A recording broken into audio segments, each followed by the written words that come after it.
The city is baking. The asphalt sizzles. The trash on the sidewalk reeks. The families we pass carry ice pops that shrink with every step, melting down their fingers. Sunlight glances off buildings like a laser-based security system in an out-of-date heist movie, and I feel like a glazed donut that's been left out in the heat for 4 days. Meanwhile, even 5 months pregnant and despite the temperature, Libby looks like the star of a shampoo commercial. 3 times? She sounds awed. How does a person get dumped in a full lifestyle swap 3 times? Just lucky, I guess, I say. Really, it's 4, but I never could bring myself to tell her the whole story about Jacob. It's been years, and I can still barely tell myself that story. Libby sighs and loops her arm through mine.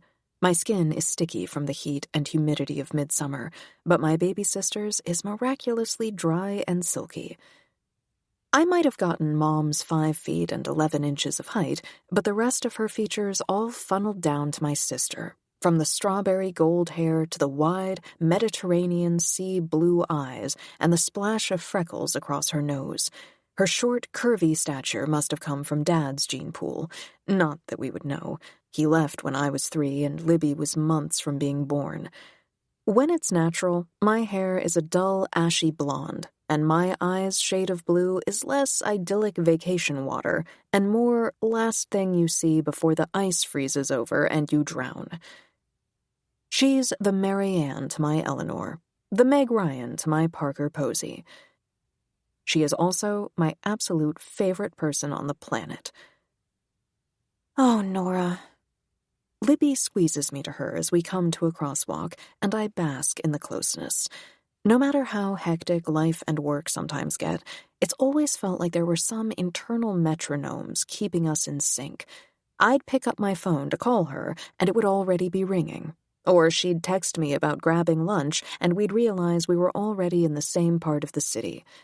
The last few months, though, we've been ships passing in the night. Actually, more like a submarine and a paddle boat in entirely separate lakes. I miss her calls while I'm in meetings, and she's already asleep by the time I call back. She finally invites me to dinner on a night I've promised to take a client out. Worse than that is the faint, uncanny off feeling when we're actually together. Like she's only halfway here. Like those metronomes have fallen into different rhythms, and even when we're right next to each other, they never manage to match up. At first, I'd chalked it up to stress about the new baby, but as time has worn on, my sisters seemed more distant rather than closer.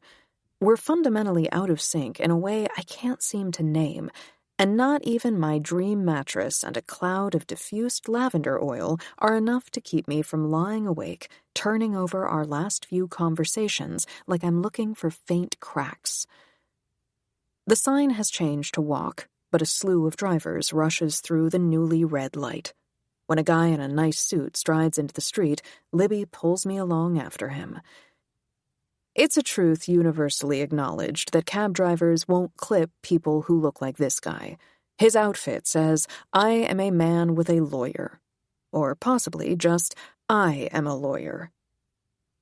I thought you and Andrew were good together, Libby says, seamlessly re-entering the conversation.